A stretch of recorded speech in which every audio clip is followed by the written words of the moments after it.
दंडवत प्रणाम माता जी। हरे कृष्ण। दंडवत प्रणाम प्रभु। हरे कृष्णा। सही भक्त के चरण में मैं दंडवत प्रणाम। दंडवत प्रणाम माता जी। हरे Krishna. In this video, we're going to talk about the big question on everyone's mind. Is using ChatGPT considered Om plagiarism? अज्ञानतिमिरान्धस्य ज्ञानाञ्जनशलाकया चक्षुरुन्मिलितं येन तस्मै श्रीगुरुवे नमः। Plagiarism is विष्णुपादाय a serious कृष्णप्रेष्ठाय issue in both भूतले the श्रीमते academic and professional Bhaktivedanta world, Swami so it's important to Nityanand understand what it नमस्ते is and how सारस्वते to Devi avoid it. गौरवाणी We'll also show you प्रचारिणे the best free निर्विशेष plagiarism शून्यवादी पाश्चात्य checkers and देशतारिणे discuss what's considered an जय Shri Krishna acceptable level of Chaitanya Prabhu plagiarism. Nityanand Shri Advaita Gadadhar शिवासादि गौर भक्त वृंद। हरे कृष्ण कृष्ण कृष्ण हरे हरे, हरे राम राम राम हरे हरे। श्री गुरु चरण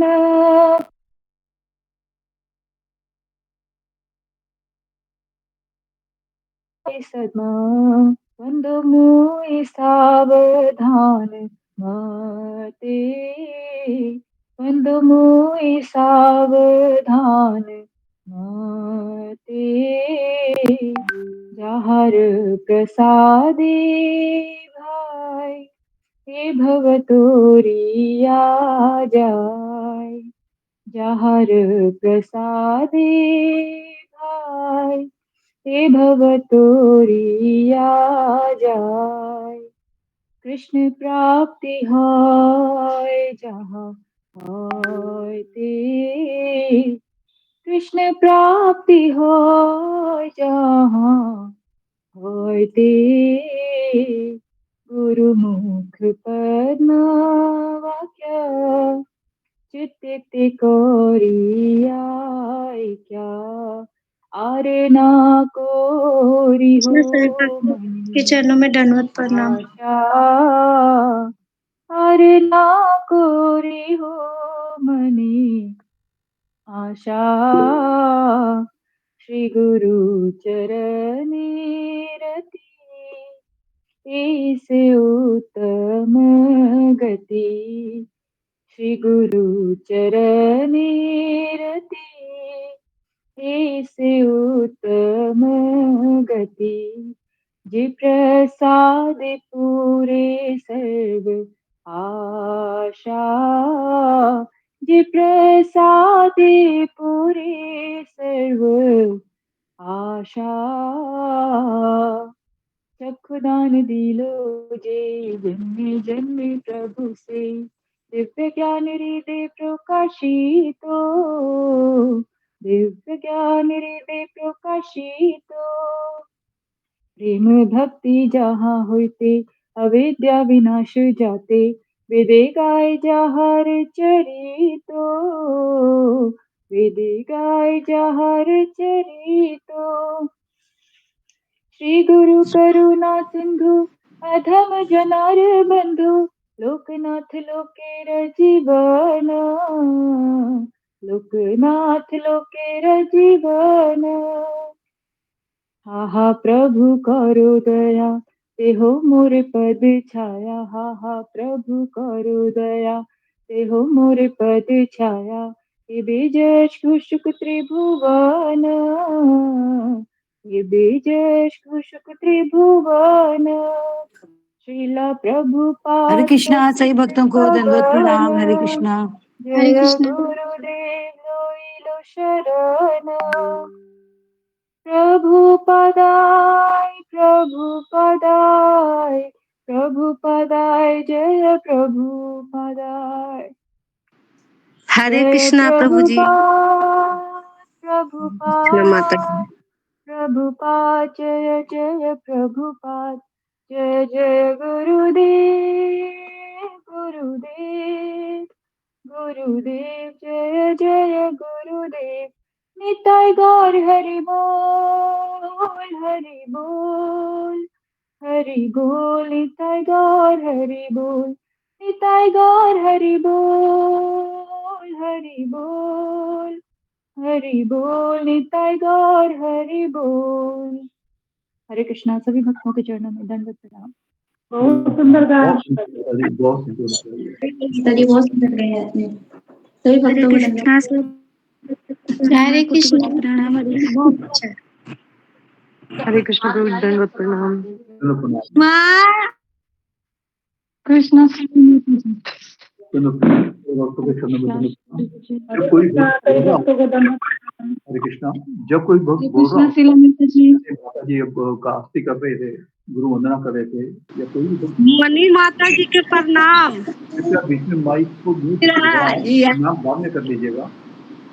mic को mute रखिएगा उस वक्त जब कोई बोल रहा होता है या गुरु जी बोल रहे होते हैं, क्योंकि गुरु वंदना हो रही थी बीच में ना। प्रणाम तो गुरु वंदना के बाद भी हो जाता है। गुड्डी माता जी के भी प्रणाम और माता जी के भी प्रणाम। जैसे नोट कीजिएगा। धन्यवाद। हरे कृष्णा। हरे कृष्णा सभी भक्तों को धन्यवाद प्रणाम। हरे कृष्णा सभी भक्तों को दंडवत प्रणाम। हरे कृष्णा प्रभु जी दंडवत प्रणाम। दंडवत प्रणाम। हरे कृष्णा। प्रणाम माता जी। हरे कृष्णा। हरे कृष्णा प्रभु जी, मेरे बच्चे का बर्थडे है, जन्मदिवस। गुरु जी से मैंने आपको व्हाट्सएप किया है। हाँ माता जी, आपको आपके बेटे की हार्दिक शुभकामनाएं बर्थडे की उसके। वैभव माता जी। नहीं मेरे वैभव बच्चे का है, मेरे तो माता बच्चे जी का हरे कृष्णा। है। जी जी, वैभव वर्मा का है प्रभु जी, मेरे बेटे का। मैं तो पूनम वर्मा से मेरा नाम है।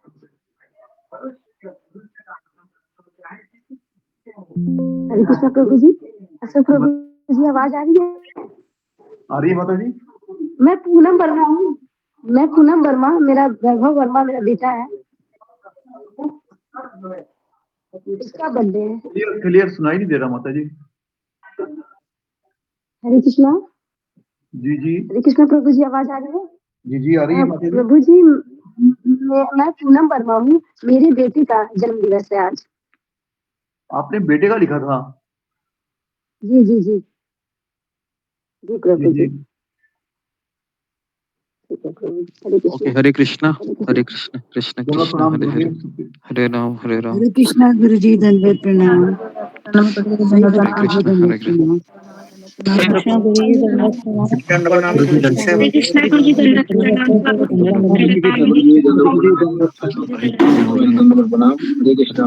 हरे कृष्णा गुरु जी दंडवत प्रणाम। सभी भक्तों को दंडवत प्रणाम। हरे कृष्णा गुरु जी दंडवत प्रणाम सभी भक्तों को आज आज मेरा जी एकदम बेकार, एकदम कसम से कहना जी, कितना गुस्सा लग रहा है हमको। ओके। हरे कृष्णा, माइक को बंद कीजिए।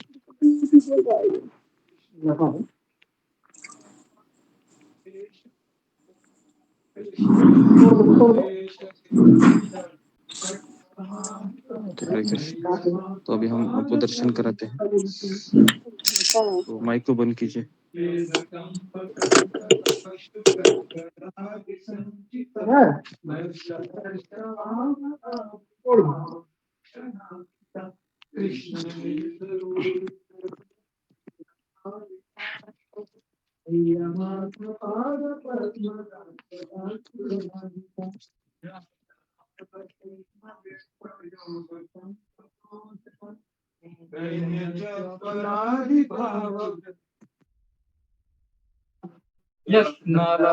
कृष्ण संग निर्गता किलाधिका मह्यमात्म पाद पद्मदास्य दास्तुराधिका अष्टकेन यस्त्वमेन नौति कृष्ण वल्लभा दर्शनेऽपि शैलजादियोषितानि दुर्लभा कृष्ण संग नन्दितात्मदास्य सीदुभाजनम् तं करोति नन्दितालि सञ्चयाशु साजनम् मह्यमात्मपादपद्मदास्य दास्तुराधिका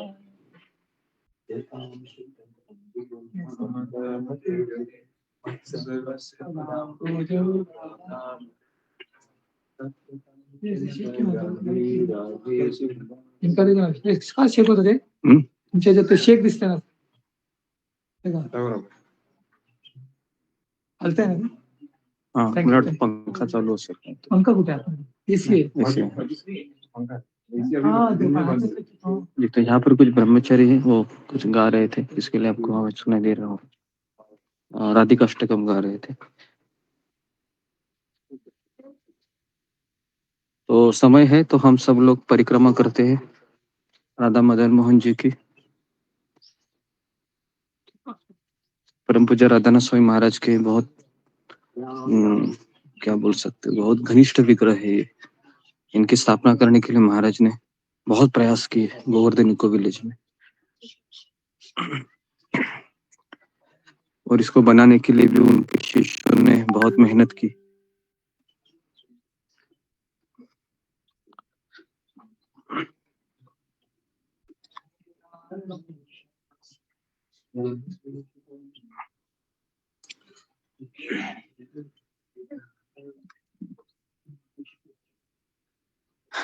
चैतां सुरतोपमंदं तिर्वति सर्वस्व पदां भोज राधा मदन मोहन दिव्यांद्रंदारण्य कल्पद्रुमान् श्रीमद रत्नाकर सिंहासनस्तु श्रीमद राधा श्रील गोविंद देवो प्रेष्ठालाभ्य सेव्य महानुस्मरामि श्रीमान रासरसारंभी वंशी वटतटस्थित कर्शन वेणु स्वनिर्गोपी गोपीनाथाय श्रीयस्तु नमः। कांचन गौरांगी राधे वृंदावनेश्वरी शुभानुसुते देवी प्रणमामि हरिप्रिये।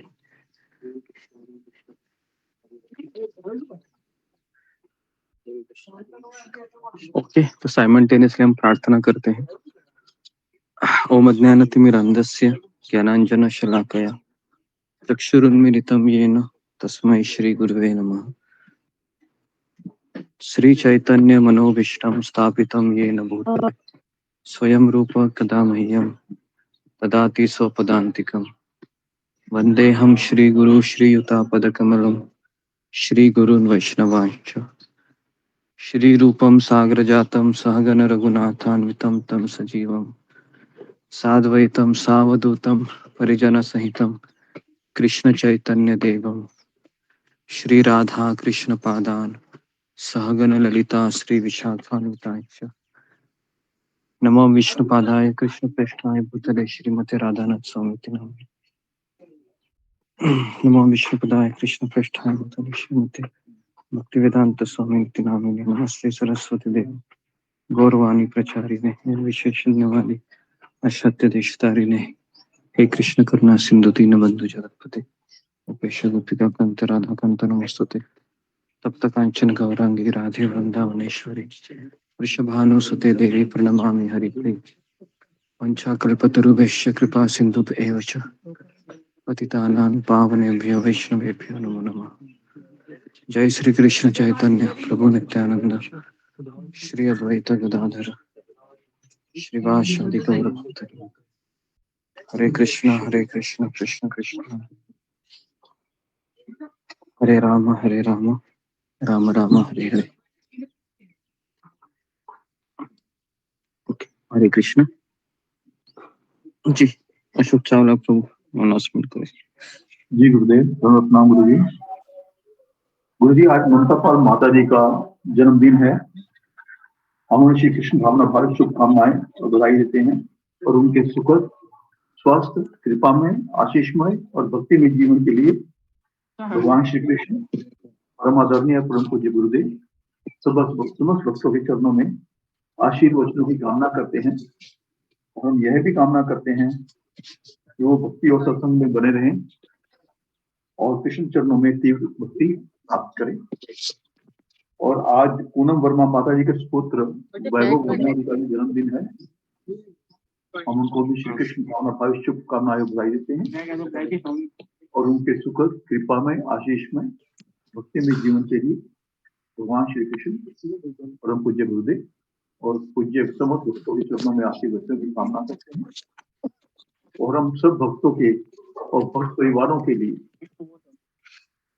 उनके भक्ति में जीवन के लिए और स्वस्थ जीवन के लिए भगवान श्री कृष्ण परम पूज्य श्री दास प्रभुपाद जी महाराज, परम पूज्य श्री राधानाथ स्वामी महाराज, परम पूज्य समस्त वैष्णव आचार्य, परम आदरणीय पूज्य गुरुदेव और पूज्य भक्तगणों के चरणों में आशीर्वचनों की कामना और प्रार्थना करते हैं। धन्यवाद। हरे कृष्णा जी। तो हम 3 बार हरे कृष्ण महामंत्र बोलते हैं सारे भक्तों के लिए। हरे कृष्णा कृष्ण कृष्ण हरे हरे, हरे राम राम राम राम हरे हरे, हरे कृष्ण हरे राम राम राम हरे हरे। हरि बोल।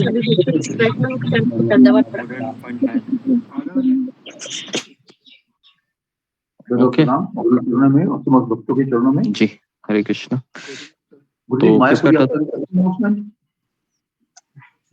जी जी हाँ, तो एक अनाउंसमेंट जो मायापुर वाला है वो हो, उनको कहिए कि 1 हफ्ते के अंदर ही आपको बताना है जो भी है, क्योंकि हमें रूम्स बुक करने हैं तो हमें पता नहीं चल रहा है, तो है ना। तो ये अब अनाउंसमेंट मैं ही अनाउंसमेंट करता हूँ। तो जो मायापुर यात्रा में जो लोग आना चाह रहे हैं भक्तगण, तो उनको ऐसा बताया जाता है कि आपको बताना है कि अगर आप आ रहे हैं क्या करके, क्योंकि रूम्स बुक करने के लिए कह रहे हैं कि आपके कितने लोग हैं, तो मुझे पता नहीं है। और अगर कोई नहीं आना चाहता है तो ऐसा आपके ऊपर है, ऐसा कुछ ये नहीं है। तो मायापुर में नरसिंह भगवान का आगमन हो रहा है, तो और ये इतना बड़ा अवसर है कि शायद आप उसको खो देंगे, क्योंकि प्रभुपाद के सारे शिष्य वहां पर रहेंगे, परम पूज्य राधानाथ स्वामी महाराज भी वहां पर रहेंगे, आपको वहां पर उनको देखना है, तो ये भी संभव है ना। और जी ठीक है, तो 1 हफ्ता हम राह देखेंगे। आप अशोक चावला प्रभु या राधिका माता जी से संपर्क कर सकते हैं, और आपको उसके लिए 500 रुपीज देना भी है, क्योंकि बुकिंग अमाउंट मायापुर में लगभग सारा, लास्ट टाइम हम मायापुर गए थे तो वहाँ का नियम कुछ अलग ही है, वो 100% पेमेंट मांगते हैं पूरे रूम का, उनका एडवांस पेमेंट नहीं चलता है, ये भी एक दिक्कत है। लेकिन फिर भी हम आपसे 500 रुपीज मांग रहे हैं, ठीक है।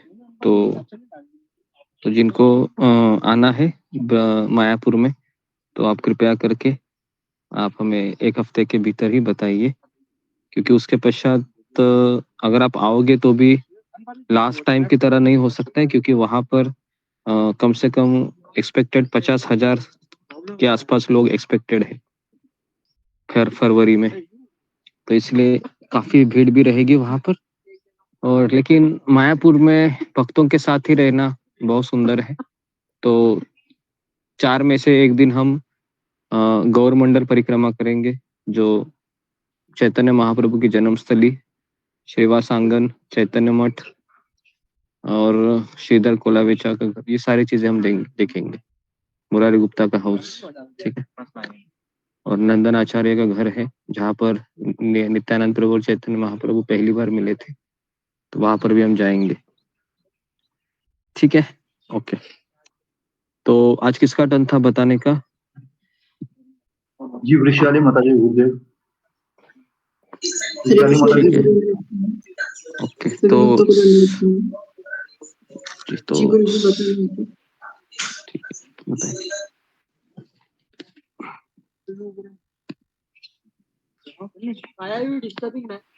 जी गुरु जी बताओ क्या? जी कृष्णा जी ओके, बताइए, 2-3 मिनट में बताइए। ओम अज्ञानतिमिरन्धस्य ज्ञानाञ्जनशलाकया चक्षुरुन्मीलितं तस्मै श्री गुरुवे नमः। गुरु जी, आपने कल परम पूज्य राधानाथ स्वामी महाराज जी की दिनचर्या बताई थी। परम पूज्य राधानाथ स्वामी महाराज जी न्यू वृंदावन में पुजारी की सेवा करते थे, तो उनके पास एक पोजीशन थी और थोड़ी बहुत अथॉरिटी भी थी। जब भी वे भगवान को दिया अर्पण करते थे, तो उसमें एक पंचदीप रहता था, तो वह दिया जब बैकअप में आता था, तो महाराज जी भक्तों को कहते थे कि उसमें एक घी बिट्स रहता था, तो जिन भक्तों को ये घी बिट्स चाहिए तो वे उनको किचन में हेल्प करें, ताकि वे घी बिट्स उनको दे सके। तो कई 2-4 भक्त भी आते थे उस घी बीट्स को लेने के लिए। तो और महाराज जी की हेल्प करते थे, तो महाराज जी उन्हें 5 बीट्स देते थे। उस बीट्स को बहुत दबाने के बाद ही उसमें से थोड़ा सा घी निकलता था, उसको चपाती को लगाते थे भक्त। ऐसा जीवन सारे भक्त वहाँ जी रहे थे। फिर भी सारे भक्त बहुत ही खुश थे, क्योंकि वहाँ जब भी कर्टन खुलता था तब उन्हें श्री राधा वृंदावन चंद्र का दर्शन मिलता था। यही एक ही उनके पास एक अट्रैक्शन था। भगवान को देखकर वो सेवा करते थे सारे भक्त। ऐसा ही अपना जीवन जी रहे थे। महाराज जी आगे बताते हैं, सारे भक्त संडे की राह देखते थे, क्योंकि संडे को वहाँ स्वीट मिलता था खाने में। तो महाराज जी कहते हैं कि हमारा जीवन बहुत ही सादा था, फिर भी हम बहुत खुश थे। आज भी उन दिनों को वो याद करते थे तो सारे भक्त हंस पड़ते हैं। महाराज जी आगे कहते हैं कि अब न्यू वृंदावन में सारी सुविधाएं हैं, मगर उन्होंने जो वहाँ तपस्या की वो दिन बहुत ही सुंदर थे। महाराज जी आगे बताते हैं कि वहाँ सारे भक्त इसलिए तपस्या करते थे कि राधा वृंदावन चंद्र उनकी तपस्या से खुश हो जाए। महाराज जी आगे बताते हैं, वहाँ नियम था कि सुबह मंगल आरती के पहले ही पूरी 16 माला करनी है। तो 5:15 बजे मंगल आरती शुरू होती थी। उसके बाद भागवतम होता था, उसके बाद ब्रेकफास्ट करके सेवा में लगते थे सारे भक्त, और दोपहर को लंच के बाद फिर सेवा करते थे। ऐसे ही 7 बजे तक वो सेवा में लगते थे। फिर उनको भगवान को देखने की जो 7 बजे फिर लालायित रहते थे वृंदावन चंद्र को देखने के लिए। तो इतना सब होने के बाद भी कभी उनके मन में, किसी के मन में ये नहीं आया कि हम न्यू वृंदावन कम्युनिटी को छोड़कर चले जाए। ऐसे विचार उनके कभी मन में भी नहीं आते थे। फिर से 7 बजे सारे भक्त आते थे, भगवान के दर्शन करते थे। वहां जगन्नाथ, बलदेव, सुभद्रा के भी विग्रह थे। फिर महाराज जी आगे बताते हैं कि भागवतम में भी कथाकार जो है वो भगवान के विग्रह की इतने वर्णन करते थे कि सर से लेकर पैर तक भगवान के जो श्रृंगार है उसका वे वर्णन करते थे।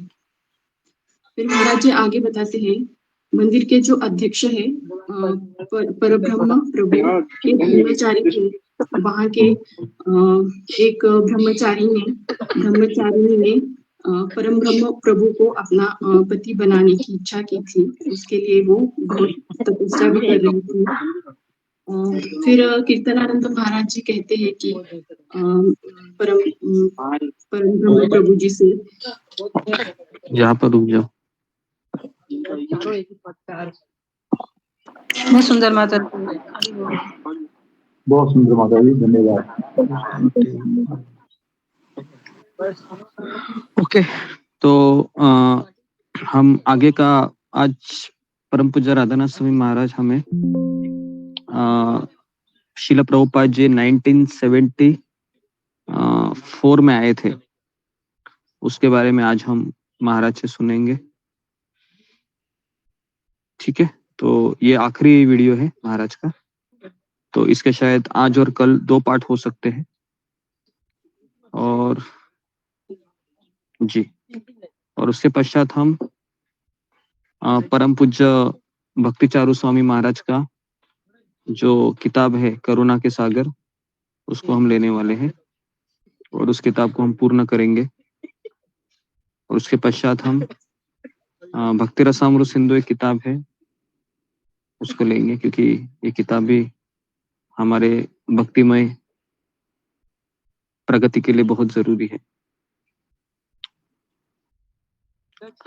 तो आगे बढ़ने से पहले परम पूज्य राधानाथ स्वामी महाराज के चरणों में कोटि कोटि प्रणाम करते हैं कि वो हमें आशीर्वाद दे, बुद्धि दे कि हम उनकी जीवनी पढ़कर गुरु को और कृष्ण को समर्पित होने का और भक्तों की सेवा करने का यथाशक्ति प्रयास करें।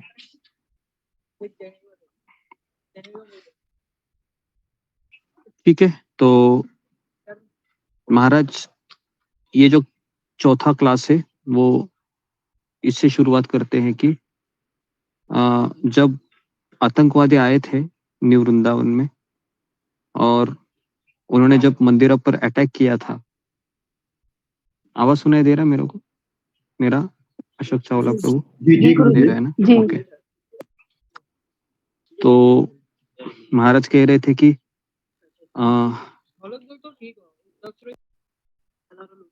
उस समय इतना फास्ट सा सारा चीज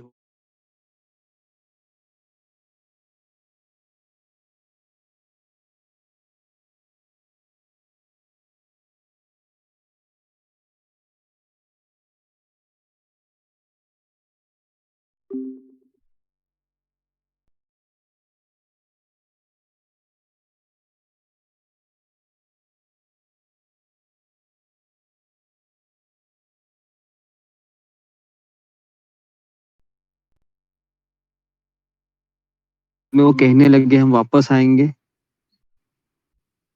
तो महाराज कह रहे थे कि ये जो प्रसंग है, ये जो इंसिडेंट है, ये हमारे हृदय में बहुत ही बहुत हम दुखी हो गए, क्योंकि भगवान श्री कृष्ण को लेके गए और अभी विग्रह नहीं थे और पूरा कम्युनिटी था, पूरा भक्त समुदाय था, वह बहुत दुखी था और सब लोग पश्चाताप कर रहे थे कि हम इतने सारे लोग होते हुए भी वह आतंकवादी भगवान श्री कृष्ण के विग्रह को ले गए। तो ये जो दुख है ये बहुत इतना बड़ा था कि ऑलमोस्ट कम्युनिटी के सारे जितने भी भक्त लोग थे वह इस दुख को सहन नहीं कर पा रहे थे, क्योंकि जब जब अल्टर में देखते थे तो भगवान श्री कृष्ण दिखाई नहीं देते थे, तो उनको याद आती थी कि मेरे कृष्ण है वह उनको कोई लेके गए करके। और सारे भक्त है अपने आप को जिम्मेदार ठहरा रहे थे कि हमने उनको रोकने का प्रयास क्यों नहीं किया, क्योंकि रोकने का प्रयास करने का अर्थ है कि वो लोग जान से मार देते थे, क्योंकि उस एरिया में ऐसा कोई लॉ नहीं था, है ना, कोई किसी को भी मार सकता था। और अमेरिका में अगर आप जाओगे तो वहां पर बंदूकें हैं वो हर किसी के पास होती है, केवल एक लाइसेंस लेना पड़ता है। भारत में थोड़ा स्ट्रिक्ट है इन चीजों के लिए। तो महाराज कह रहे थे कि फिर मंदिर के जो अध्यक्ष थे उन्होंने सोचा कि हम टेस्ट लेंगे करके, क्योंकि अगर वो वापस आ गए तो हमें क्या करना है। तो उस समय फिर जो मंदिर के अध्यक्ष है परम ब्रह्म प्रभु और उपाध्यक्ष गोष्ठ बिहारी प्रभु, ये दोनों ने फिर बंदूक के आवाज किए, इनके हाथ में बंदूक थे, और महाराज कह रहे थे कि मैं कर्टन के पीछे भगवान को ड्रेसिंग कर रहा था, और जैसे बंदूक की आवाज सुने, मेरे साथ और 2 पुजारी थे, लेकिन बंदूक का आवाज सुनने के पश्चात वो दोनों भी भाग गए और मैं अकेला था वहां पर। और कुछ ही समय के पश्चात मैंने देखा कि पिन ड्रॉप साइलेंस है। तो हम में से सारे भक्त हैं, वो जब इंसिडेंट हुआ था तो कोई भी अगर एबनॉर्मल कोई साउंड आता था तो हम यही सोचते थे कि वो वापस आ गए। तो हमारे लिए हर एक दिन है वह इस तरह से होता था, और हम भगवान से प्रार्थना भी करते थे कि कि मैं हमेशा आपकी रक्षा करता रहूं यहाँ पर और कभी आपको छोड़ कर ना जाओ। तो हमारे लिए हर एक दिन है वह इसी तरह से होता था, है ना। तो उस समय भगवान कृष्ण के एक विग्रह है वृंदावन नाथ, उनको इंस्टॉल किया गया था उसकी जगह फिर।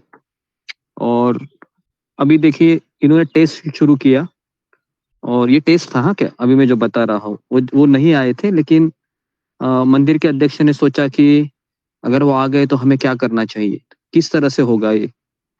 तो मंदिर के अध्यक्ष ने इस तरह से बंदूक की आवाज निकाली, और महाराज कहते थे कि मैं डीटीज को ड्रेसिंग कर रहा था, मुझे तो कुछ पता नहीं था, मैंने सोचा वो वापस आ गए, क्योंकि बंदूक की गोलियों की आवाज भी सुनाई दे रही थी। मेरे बगल के 2 पुजारी भाग गए, और उसके पश्चात पिन ड्रॉप साइलेंस हो गया। तो महाराज कह रहे मैंने सोचा कि शायद उन आतंकवादियों ने भक्तों को मार दिया होगा और अभी एज अ पुजारी मेरी जिम्मेदारी है कि मैं विग्रह को बचाऊं करके।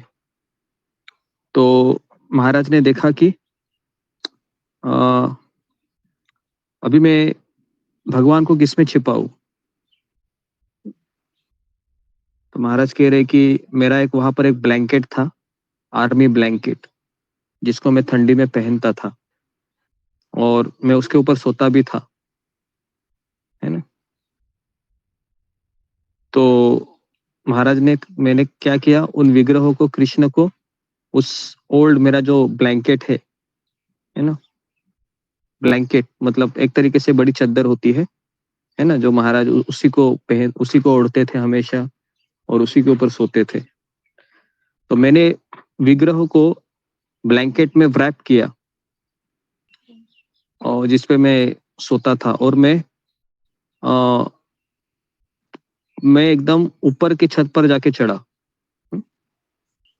और जो शेल्फ था ऊपर, है ना, उसमें कई सारे कॉकरोच के स्टूल, उनकी विष्ठाएं भी थी वहां पर। लेकिन मेरे पास और कोई चारा नहीं था, महाराज कह रहे थे। और मैं वहां पर ऊपर चढ़ा रहा और फिर मैंने सोचा कि वो शायद इधर भी आएंगे और फिर मैं अपनी मृत्यु की प्रतीक्षा करते हुए वहां पर खड़ा हुआ। तो इस तरह से मेरा हृदय है बहुत धड़क रहा था और मैंने सोचा कि अभी मुझे मरने के लिए तैयार होना है, क्योंकि बंदूक की आवाज सुनाई दे रही थी, कोई भक्त का कोई आवाज नहीं था। महाराज ने सोचा कि सब लोग मर गए, तो अभी ये लोग विग्रह को चुराने के लिए आएंगे। तो उसी कुछ समय के पश्चात महाराज ने देखा कि परम ब्रह्म प्रभु और गोष्ठ बिहारी प्रभु दोनों है हंसते हंसते अंदर आ रहे थे। और मैंने तो डीटीज का जो दरवाजा था उसको बंद कर दिया था, तो डोर है वो अंदर से बंद था, लेकिन उन्होंने साइड डोर से देखा डीटीज को, तो डीटीज नहीं थे। तो मैं भी ऊपर से नीचे आ गया और नीचे आने के पश्चात मैंने गोष्ठ बिहारी और प्रभु और परम ब्रह्म प्रभु ने मुझे पूछा कि वेयर इज द डीटीज, विग्रह कहाँ पर है। तो महाराज के मैंने कहा कि वो लोग आ गए, आतंकवादी लोग आ गए हैं। तो इसलिए मैंने विग्रह को मेरे ओल्ड ब्लैंकेट में व्रैप करके ऊपर रख दिया है। तो उसके बाद ये दोनों एक दूसरे के पास देखने लगे, परम ब्रह्म प्रभु और गोष्ठ बिहारी प्रभु, और उनको पता चला कि टेस्ट लेने के पहले मुझे किसको बताना चाहिए था, किसको बताना चाहिए था, सुन रहे क्या नहीं, या सो गए? राधानाथ स्वामी जी को। पुजारी को बताना चाहिए था ना कि हम टेस्ट ले रहे करके, है ना। तो दे फॉरगेट टू टेल। तो इसलिए तो फिर मैसेज है वो नीचे भेज दिया गया, है ना, बहुला वन में नीचे। तो कि टेस्ट है वो सक्सेसफुल रहा, तो सारे भक्तों ने अपनी अपनी जिम्मेदारी निभाई। तो और सारे भक्तों ने भगवान की रक्षा की। तो अभी ये इंसिडेंट्स में हमें क्या सीखना है, ये बहुत इंपॉर्टेंट सीख है। तो मेरा यहाँ पर सवाल है कि गीता में भगवान कहते हैं कि मैं अपने भक्तों की रक्षा करता हूँ, बराबर है, मैं अपने भक्तों की रक्षा करता हूँ। लेकिन यहाँ पर ऐसा दिखाई देता है कि जब पहली बार आतंकवादी आए थे तो उन्होंने कृष्ण को तो बहुत आसानी से लेके गए। तो यहाँ पर एक सवाल ऐसा हो सकता है कि जो भगवान अपनी खुद की रक्षा नहीं कर सकता, वो मेरी रक्षा क्या करेगा? नंबर 1। नंबर 2 है कि किस तरह से हमें इसे देखना चाहिए कि कोई बाहर का व्यक्ति आता है, बंदूक दिखाता है और हमारे सामने भगवान को उठाकर लेके जाता है, क्योंकि वो डिटेल मार्बल की थी, है ना, तो मार्बल को बेच के पैसे मिल जाते हैं उनको, जो भी है। तो कौन मुझे इस प्रश्न का उत्तर देगा? जी, फिंगर को रेज कीजिए। एक बार मैंने इसको कहा भी था। जी, ओके, अशोक चावला। धन्यवाद गुरुदेव। गुरुदेव, जब हम डीटीज को लाते हैं घर में या मंदिर में, तो हमारी ड्यूटी हो जाती है, क्योंकि भगवान हमारे ऊपर पूरी तरह डिपेंडेंट होते हैं। हालांकि अंदरूनी तौर पे हम डिपेंडेंट होते हैं भगवान जी के ऊपर, चरणों में शरणागत होते हैं, पर बाहरी तौर पे भगवान जी हम पे डिपेंडेंट होते हैं कि हम रक्षा करेंगे उनकी, क्योंकि हम लेके आए हैं उन्हें हम पूजा करेंगे, उनकी साफ सफाई करेंगे, सब कुछ करेंगे हम उनका, जैसे हम देखभाल करते हैं। तो ये भक्त की ड्यूटी होती है, जो लाता है वहां से भगवान जी को, डीटीज को, कि उनकी रक्षा करे।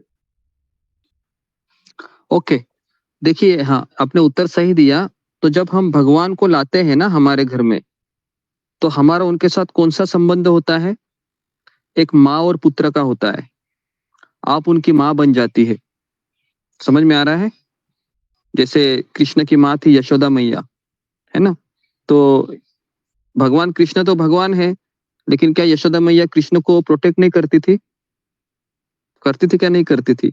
या यशोदा मैया ये सोचती थी कृष्ण तुम तो भगवान है, तुम सब कुछ कर लो, है ना? क्या ऐसा सोचती थी यशोदा मैया? तो ऐसा नहीं सोचती थी। तो इसके लिए हमारे घर में जो विग्रह होते हैं ना, तो उनका हमारे साथ एक वात्सल्य भाव होता है, जैसे कि वो हमारे पुत्र है, तो उनका खाना खिलाने का, उनके सामने आरती करने का, उनको दिया दिखाने का, उनकी रक्षा करने का, ये सारा दायित्व किसका है? भगवान का है क्या? नहीं, हमारा भगवान है। का नहीं है, हमारा है। समझ में आ रहा है? हमारा है। बहुत इंपॉर्टेंट चीज है, क्योंकि उस समय काफी भक्त लोगों का विश्वास ही टूट गया, क्योंकि सबके मन में यही सवाल आ रहा था, जो भगवान खुद की रक्षा नहीं कर सकते, वो मेरी रक्षा क्या करेंगे? ठीक है, तो ये एक बड़ा लेसन है इसमें, जो हमें सीखने के जैसा है। तो 1976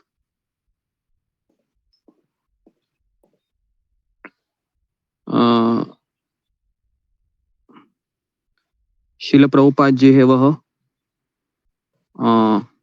न्यू वृंदावन में आए। अभी ये जो इंसिडेंस है, ये महाराज कह रहे कि मेरे लिए संस्मरणीय, मैं कभी न भूलने वाला मेरा अनुभव है ये। तो इसलिए इसको आप ध्यान पूर्वक सुनिए, बहुत सुंदर अनुभव है। तो महाराज कह रहे थे कि 1976 में शिल प्रभुपाद जी वहां पर आए, और हमारे कम्युनिटी के सारे ब्रह्मचारी बहुत खुश थे कि प्रभुपाद जी आ रहे हैं, प्रभुपाद जी की सेवा करने को हमें मिलेगा, क्योंकि हम उन्हीं के लिए जी रहे थे यहाँ पर, है ना। तो गुरु का आना ये भगवान के आने के जैसा होता है। समझ में आ रहा है आपको? किसी के घर में गुरु का आना मतलब भगवान श्री कृष्ण के आने की तरह होता है, और ये सौभाग्य सबको प्राप्त नहीं होता है ना। तो जब शिल प्रभुपाद जी न्यू वृंदावन में आने वाले थे, और उस समय हमने उनको 1974 में देखा था, 2 साल के पश्चात हम उनको देखने वाले थे, लेकिन एक न्यूज हमारे पास आई, और उस न्यूज को सुनकर हम इतना, हमारा हृदय टूट गया, महाराज कह रहे, क्योंकि द लीडर ऑफ कम्युनिटी, जो कम्युनिटी के लीडर थे कीर्तनानंद महाराज, तो उन्होंने प्रभुपाद का शेड्यूल इस तरह से बनाया था कि प्रभुपाद जी ऊपर नहीं जा सकते, मतलब जहां पर ब्रह्मचारी आश्रम है, प्रभुपाद जी केवल बहुला वन में ही रहेंगे, क्योंकि कीर्तन महाराज का कहना था कि ऊपर एक जंगल की तरह है, सब कुछ, सब तहस नहस है, तो वहां पर प्रभुपाद जी के लिए ठीक नहीं रहेगा, और प्रभुपाद जी बहुत बीमार भी है, तो वहां पर वो जाएंगे तो उनको असुविधा हो सकती है। लेकिन सारे ब्रह्मचारी ये बहुत ईगर थे कि शिल प्रभुपाद जी यहाँ पर आएंगे और हम उनको व्यक्तिगत रूप से उनकी सेवा कर पाएंगे।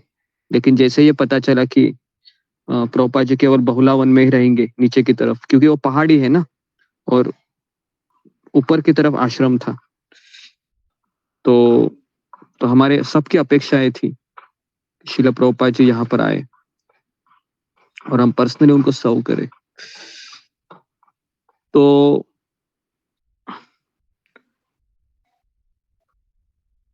इसलिए इस समाचार से हम सारे ब्रह्मचारियों का हृदय टूट गया और प्रभुपाद जी वहां पर आए। जितने भी दिन रहे प्रभुपाद जी नीचे रहते थे बहुलावन में, वहां पर मॉर्निंग और इवनिंग के क्लासेस देते थे और दर्शन के लिए भी सबको उधर ही जाना पड़ता था। और आप थोड़ा सा इमेजिन कीजिए कि जहां पर ब्रह्मचारी आश्रम है ऊपर से नीचे तक कितना डिस्टेंस है, कम से कम 3 से 4 माइल, मतलब 40, महाराज कहते हमको 1 घंटा लगता था नीचे आने के लिए। और हम सबकी सेवा इतनी फिक्स थी कि हमें 5 मिनट भी समय नहीं मिलता था वहां पर। और महाराज कह रहे कि मुझे तो रात को भी कीर्तन करने के लिए जाना पड़ता था और दिन भर पूरे विग्रह की सेवा थी, तो मुझे तो कभी प्रभुपाद जी के जाने के दर्शन लेने का भी अवसर नहीं मिला। तो मैं बहुत तड़प रहा था कि मेरे गुरु के दर्शन के लिए।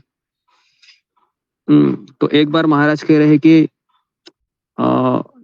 जिस दिन प्रभुपाद जी आए उसके अगले दिन मैंने विग्रह को रात को कीर्तन किया और विग्रह को उठाया और कैसे तो मैंने एक भक्त को कन्विंस किया कि आप थोड़ा सा ये ऑफरिंग कीजिए और मैं नीचे जाता हूँ और प्रभुपाद जी का क्लास सुनता हूँ। तो महाराज कह रहे कि मैं प्रभुपाद जी को देखने के लिए, उनका क्लास सुनने के लिए बहुत भाग भाग कर मैं नीचे की तरफ गया मधुबन की तरफ और उनका मैं पहला दर्शन किया। उनके दर्शन से मेरे हृदय की सारी अशांति दूर हो गई। उनको देखना मेरे आंखों का परफेक्शन था, महाराज कहते थे, क्योंकि मैं पुजारी था और मुझे पता नहीं कि प्रभुपाद जी वापस कब आएंगे। ऊपर तो आने के लिए मना किया था प्रभुपाद जी को, है ना, लेकिन मैंने सोचा कि मैं प्रभुपाद जी को दर्शन करने के लिए जा रहा हूँ। तो और प्रभुपाद जी ऊपर नहीं आ रहे थे, तो मैंने सोचा कि जिन विग्रहों के लिए मैंने अपना जीवन समर्पित किया है,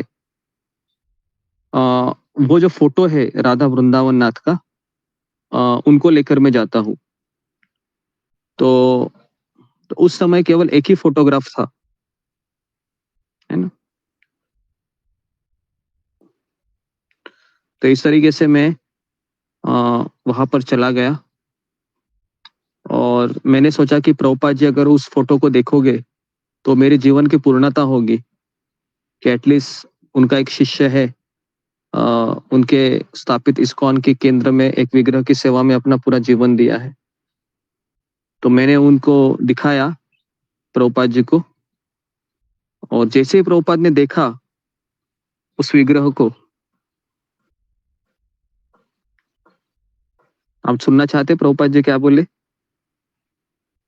प्रभुपाद जी बोले, बताइए प्लीज। प्रभुपाद जी बोले कि मुझे इनको देखना है।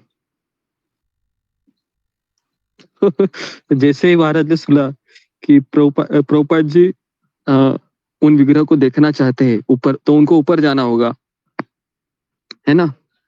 तो इस तरीके से प्रभुपाद ने इच्छा व्यक्त की और गुरु का इच्छा को पूर्ण करना शिष्य का कर्तव्य होता है। तो कीर्तनानंद स्वामी महाराज को इतना तकलीफ हो गया कि उन्होंने मुझे बहुत चिल्लाया, क्यों तुम फोटो ले आया प्रभुपाद जी के पास। अब इसके कारण बहुत प्रभुपाद का जितना भी शेड्यूल था उसको चेंज करना पड़ा और फिर कि वो रास्ता ही इतना भयानक था कि 4 व्हीलर नहीं जा सकती थी। तो कम्युनिटी लीडर ने वहां पर प्रभुपाद जी को जाने के लिए ट्रक अरेंज किया, है ना। तो मुझे तो बहुत अच्छा लगा कि प्रभुपाद जी वहां पर आने वाले ये सुनकर, और सारे आश्रम के ब्रह्मचारी मुझे बहुत क्या बोल सकते, बहुत ही विश किए कि तुमने वो चीज करके दिखाया जिसके लिए हम लालायित रहते हैं कि प्रभुपाद जी यहाँ पर आएंगे, हम सबको मिलेंगे। तो इस थॉट के लिए हम जी रहे थे, क्योंकि वहां पर ऐसा कुछ नहीं था, है ना। इसका वर्णन हमने 2 दिन किया है। कुछ नहीं था, ठंडा पानी, कोई खाने के लिए भी कुछ नहीं, सोने के लिए कुछ नहीं, ऊपर से कभी भी जान जाने का डर होता था। ये सब चीजें वो क्यों कर रहे थे, वो क्यों कर रहे थे कि शिला प्रभुपाद जी वहां पर आए और हमें देखे। तो इसके लिए जब शिला प्रभुपाद जी वहां पर आने का सोचे तो सारे ब्रह्मचारी बहुत बहुत बहुत संतुष्ट हो गए। तो क्योंकि प्रभुपाद जी ये 1969 में आए थे ऊपर, 74 में भी वो नहीं आ पाए थे, और 76 केवल 3 बार ही आए थे। तो इस तरीके से मेरा शेड्यूल तो बहुत ही बिजी था, क्योंकि मुझे कीर्तनानंद महाराज ने कहा था कि तुमको तीनों टाइम संदेश बनाना है। संदेश मतलब आप जानते हो ना, बंगाली मिठाई। तो प्रभुपाद को संदेश बहुत बहुत अच्छा लगता था। महाराज कह रहे कि मेरा पूरा दिन किचन में ही जाता था, पूरा दिन, और रात को मैं कीर्तन करने के लिए जाता था।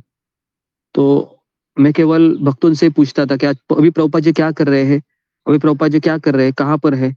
तो इस तरीके से महाराज कह रहे कि मेरा हृदय है वो प्रभुपाद जी को मिलने के लिए लालायित रहता था।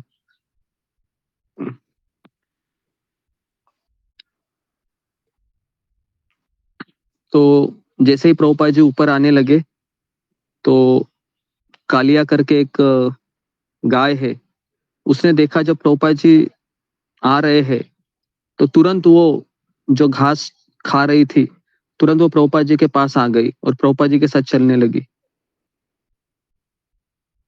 महाराज कह रहे थे कि हम सारे लोग प्रभुपाद जी का वेट कर रहे थे, है ना। और फिर प्रभुपाद जी ने कहा कि ये कालिया ये मेरी मित्र है, मेरी फ्रेंड है। तो इस तरीके से प्रभुपाद जी के साथ उस गाय का फोटो भी है, तो महाराज ने वहां पर फोटो भी दिखाया कि वो वहां पर है करके। तो इस तरीके से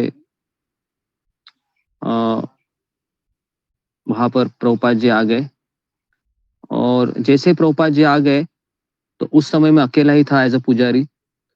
और और और जिस समय प्रभुपाद जी आ गए तो उस समय उनके साथ कोई नहीं थे, प्रभुपाद जी अकेले थे। तो मैंने जब देखा कि प्रभुपाद जी आए हैं तो मैंने तुरंत आचमन किया और भाग भाग के मैं अंदर गया और कर्टन खोला।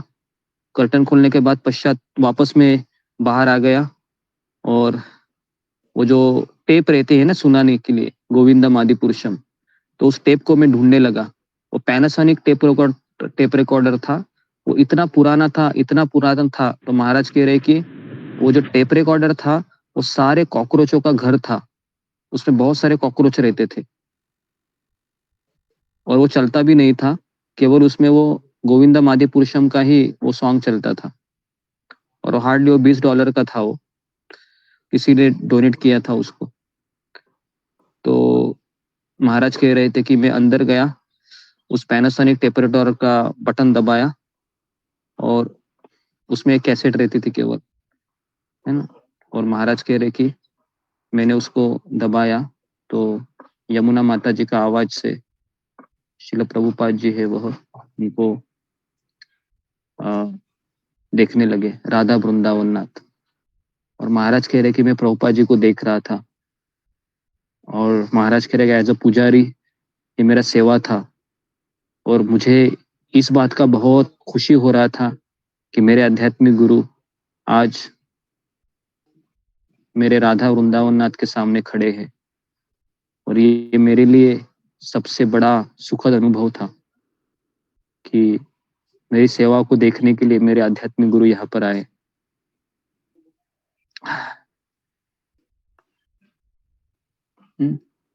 तो महाराज कहे कि मैं बस वो देख रहा था जब तक वह गोविंदम आदि पुरुषम टेप चल रहा था।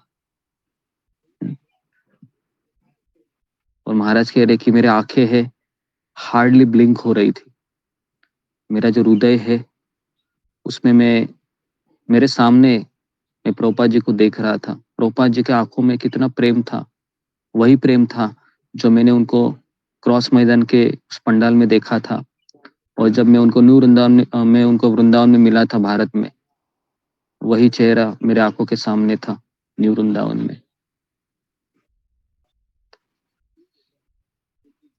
तो इस तरीके से फिर महाराज कह रहे थे कि सुबह सुबह आए थे वो, उसके पश्चात गुरु पूजा थी। तो और गुरु पूजा के समय शिल प्रभुपाद जी का ऐसा एक नियम था कि वह कुकीज काटते थे। कुकीज पता है आपको क्या होता है? एक छोटे बिस्कुट होते हैं, है ना। तो गुरुकुल के बच्चों को बांटते थे वो, और बड़े लोगों को भी बांटते थे गुरु पूजा के समय। तो ये हर मंदिर में उनका एक ट्रेडिशन रहता था प्रभुपाद जी का। तो उस समय महाराज कह रहे थे कि गुरुकुल जैसे अभी अभी स्टार्ट हुआ था, और बहुलावन में वो कुकीज बनी थी। तो मुझे बताया गया था कि तुम वहां से लेके आ जाओ, लेकिन मैं लाना भूल गया। तो अभी जितने भी कम्युनिटी के लीडर थे, है ना, तो वो कहने लगे कि कुकीज कहाँ पर है, कि प्रभुपाद जी गुरु पूजा के बाद कुकीज बांटेंगे। तो महाराज ने कहा कि मैं भूल गया। तो वो जो सन्यासी थे महाराज के, तो बहुत वो गुस्सा हो गए, बोले कि भूल गए तो अभी क्या करेंगे, जाओ लेके आ जाओ वहां से। तो महाराज कहने लगे कि वहां से जाना वहां से आना मतलब कम से कम 1.5 से 2 घंटा लगेगा, और ये प्रैक्टिकली इम्पॉसिबल है, क्योंकि गुरु पूजा तो 15 मिनट में खत्म होती है। तो महाराज ने सोचा अभी मैं क्या करूं क्या करूं। तो फिर महाराज ने जो महाप्रसाद था, जो विग्रह को अर्पण करते हैं, तो महाराज ने पिछले सुबह का और आज का महाप्रसाद को उन्होंने कलेक्ट किया, जो सिल्वर प्लेट्स में था, है ना। और वो विग्रह के ही सिल्वर प्लेट्स थे, सिल्वर बो था। तो महाराज ने सोचा कि एटलीस्ट मैं कुछ तो मैं देना चाहता हूँ ना, कि प्रभुपाद जी यहाँ पर आए और मैं उनको कुछ ना दूं। तो इस तरीके से मैंने फिर उस रूम में एंट्री किया और मंदिर में एंट्री किया, और मंदिर खचाखच भरा हुआ था, चलने के लिए जगह नहीं थी, महाराज कह रहे थे। तो मैं दरवाजे से अंदर गया उस महाप्रसाद को लेके, जो सिल्वर प्लेट्स में था, जो डीटीज के वो प्लेट्स थे। और तो सन्यासी ने मुझे डोर पे रोका और मेरी तरफ देखा और कहा, वेयर इज द कुकीज, मतलब कुकीज कहाँ पर है। महाराज ने कहा कि मेरे पास कुकीज नहीं है, ये महाप्रसाद है प्रभुपाद जी के लिए। तो उसने कहा कि प्रभुपाद जी ये सब नहीं लेते हैं, तुम यहाँ से चले जाओ। अभी वो सन्यासी थे और महाराज के लिए मैं लिटिल ब्रह्मचारी था, तो मैं उनके सामने आर्ग्यूमेंट नहीं कर सकता था। लेकिन मैं बहुत दुखी होकर बाहर आया और मैं सोचने लगा मैं क्या करूं अभी। तो फिर और एक दरवाजा था, तो मैंने सोचा मैं वहां से ट्राई करता हूँ। सब लोग सुन रहे हैं ना? हरे कृष्णा। जी गुरु जी। जी गुरु जी गुरु जी। सुन रहे हो? अच्छा लग रहा है सुनने को? गुरुदेव जी बहुत अच्छा लग रहा है? बहुत अच्छा बहुत अच्छा। जी। तो देखिए, महाराज फिर दूसरे दरवाजे से ट्राई करते, तो वहां पर भी प्रभुपाद का संस्कृत एडिटर वो भी खड़ा था वहां पर। तो महाराज ने वही प्रसादम का प्लेट लेकर, सिल्वर प्लेट्स और वो बॉल था, जो उसको क्या बोलते हैं, बॉल को जो वाटी रहती है ना। तो उसके अंदर कुछ लड्डू थे और गुलाब जामुन थे, है ना, ऐसा कुछ प्रसाद था, पेड़े थे। तो संस्कृत एडिटर ने देखा, तो उन्होंने कहा कि कहाँ जा रहे हो तुम? मैं प्रभुपाद जी के पास जा रहा हूँ इनको लेके। कहा कि प्रभुपाद जी ये सब नहीं लेते हैं। तो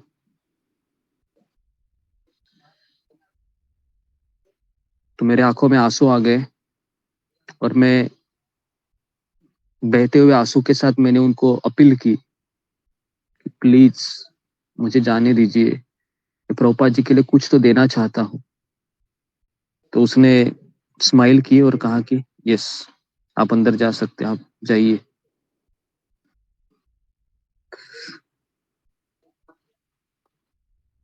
तो महाराज अंदर गए, मंदिर के भीतर प्रवेश किए, और पूरे गुरु पूजा में, है ना, और मैं महाराज कहने में बहुत घबरा कर प्रभुपाद के पास जा रहा था। बताओ क्यों? कोई सोचेगा? जी, फिंगर को रेज कीजिए कि घबरा घबरा कर वो जा रहे थे। जी बताइए क्यों महाराज घबरा घबरा कर जा रहे थे? उसका एक कारण भी था।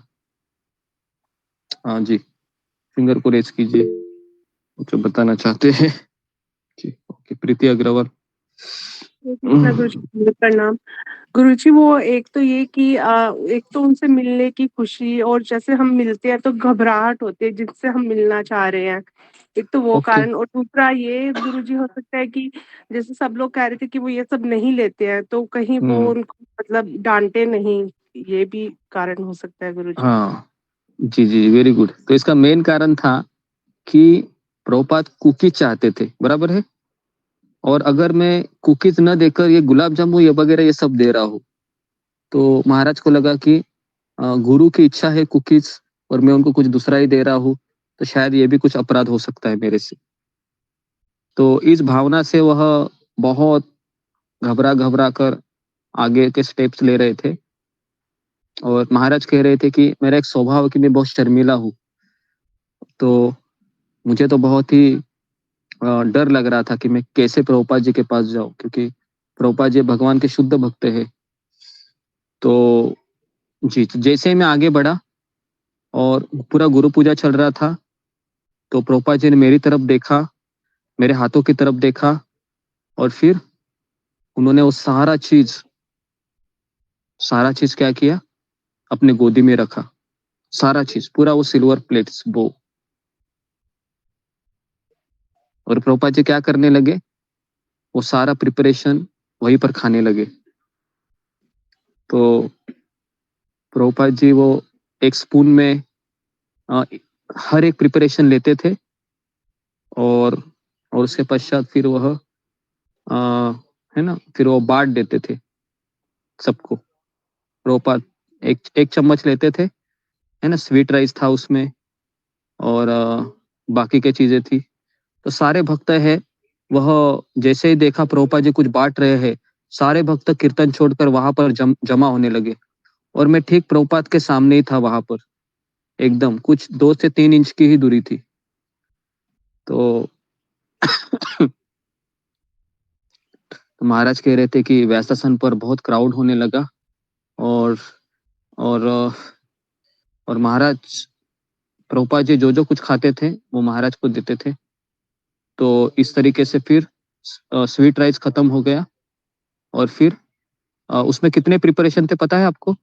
उस प्लेट्स में 15 प्रिपरेशन थे, 15 आइटम थे। और प्रभुपाद जी खाते थे, उसको बांटते थे। और जब गुलाब जामुन खाने का समय आया, तो महाराज कहते कि वो हिस्टोरिकल इवेंट था। प्रभुपाद ने गुलाब जामुन लिया, और जैसे गुलाब जामुन उनके मुंह के अंदर, क्या बोल सकते हो, उनका स्पोर्ट हो गया, ब्लास्ट हो गया, और वो एक्सप्लोड हो गया। और सारा जूस है वो जितने भी सामने लोग थे उनके ऊपर जाके गिरा। और महाराज कह रहे थे कि वो सारे भक्त, महाराज कहते थे कि सारे भक्त एक्साइटेड हो गए वो, है ना। तो महाराज कह रहे कीर्तन था, इंसेन हो गया। इंसेन मतलब पागल की तरह भक्त लोग नाचने लगे। तो इस तरीके से फिर उन्होंने दूसरा गुलाब जामुन लिया, सेम चीज हैपन, एक्सप्लोडेड। और सारा वहां पर जितने भी है ना, लेडीज थे, बच्चे थे, जेंट्स थे, सबके ऊपर उनका रिमेंट्स उड़ रहा था, है ना। तो महाराज कह रहे कि बहुत समय लगा प्रभुपाद जी को 15 आइटम डिस्ट्रीब्यूट करने के लिए। वो बहुत खुश थे, मैं उनको देख रहा था।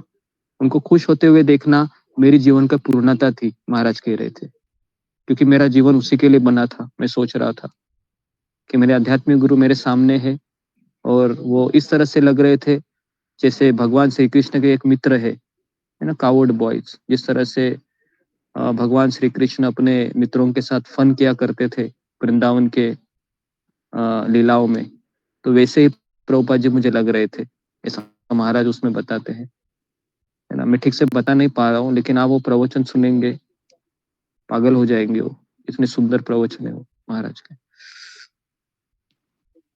तो और अभी हम यही सुन रहे थे। तो मेरा सौभाग्य इतना था कि शाम को भी मैं गया था यमुना आरती के लिए 6:30 6:15 बजे। तो मुझे मेरे आंखों पे विश्वास नहीं हुआ।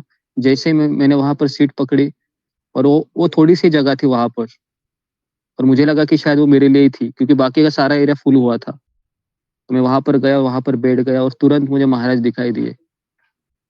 तो और ये मुझे सारा चीज याद आ रहा था क्योंकि मैं जो जो सुन रहा था और मैं महाराज को ही देख रहा था वहां पर।